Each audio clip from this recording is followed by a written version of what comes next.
حضرت یوسف علیہ السلام نے پھر سالوں حکومت کی مصر پر، پھر وہیں ان کی تدفین ہوئی، اور جب تدفین ہوئی تو اختلاف ہو گیا۔ ہر قبیلہ کہتا تھا ہم نے اپنی طرف یوسف کو دفن کرنا ہے، اس لیے کہ جس طرح ان کو دفن کریں گے خوشحالیاں ہوں گی۔ پھر فیصلہ ہوا کہ سنگ مرمر کے تابوت میں رکھ کے حضرت یوسف کو دفن کیا جائے، اور دفن کرنے کے بعد ایسی جگہ پہ دفن کیا جائے جہاں سے پانی چھو کے گزرتا ہے۔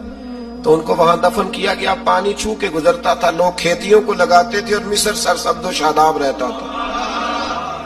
اور پھر حدیث پاک میں موجود ہے، مولا علی شیر خدا رضی اللہ تعالی عنہ فرماتے ہیں کہ نبی کریم علیہ السلام کی بارگاہ میں ایک اعرابی آیا، حضور نے فرمایا کچھ مانگ لو اس دیہاتی سے۔ حضور نے فرمایا ہے آج وہ مائل باتا، اور بھی کچھ مانگ لے۔ تو وہ کہنے لگا حضور آپ مجھے سواری کے لیے اونٹ دے دیں۔ حضرت علی کہتے ہیں میں نے کہا ہے افسوس، مانگا بھی تو کیا مانگا۔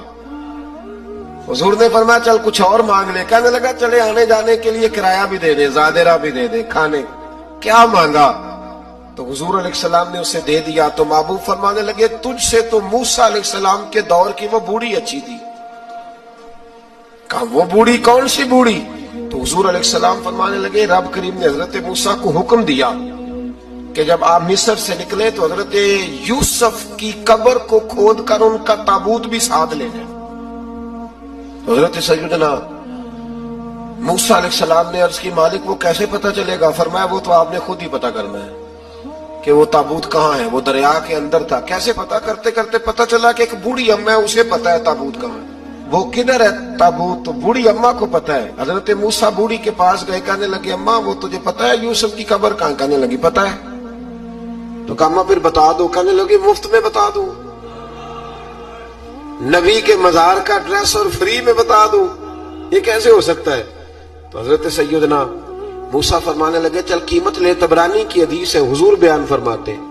حضرت موسیٰ کہنے لگے بتا کیا لے گی؟ کہنے لگی مجھے نہ جنت میں وہ والا مکان دلائیں جس کے پڑوسی موسیٰ علیہ السلام ہو، میری اور آپ کی دیوار کٹھی ہو، کیا عقیدہ کند۔ اللہ اکبر۔ تو حضرت موسیٰ کہنے لگے چل اماں مہربانی کر جنت مانگ لے، اب تو پڑوسی مانگنے لگ گئی ہے۔ تو اب نبیوں کا درجہ تو بڑا ہوگا، تو دینے والا اللہ ہے، میں دعا کرتا ہوں۔ تو کہنے لگی جی ٹھیک ہے، اگر آپ نہیں دیتے تو میں ایڈریس نہیں بتاتی۔ تو حضور فرمانے لگے اس سے تو وہ اچھی تھی۔ حضرت موسیٰ نے عرض کی کہ یا اللہ یہ نہیں بتا رہی تو اب کیا کروں؟ فرمایا موسیٰ وعدہ تو کر لے، مکان میں دے دوں گا، وعدہ کر لے۔ تو حضرت سیدنا یوسف کا مرتبہ دیکھیے کہ ان کے مزار کا پتہ بتانے کے لیے، مزار کا پتہ بتانے کے لیے اس خاتون نے حضرت موسیٰ سے جو قیمت لی وہ یہ تھی کہ میں جنت میں آپ کی پڑوسی بنوں گی، پھر ایڈریس بتاؤں گی۔ تو حضرت موسیٰ نے وعدہ کیا، تو پھر اس نے پتہ بتایا کہ فلاں جگہ مزار ہے۔ یہ تقریباً سینکڑوں سال بعد حضرت موسیٰ وہ وہاں سے نکال کے تابوت کو اپنے ساتھ لے کر کے گئے۔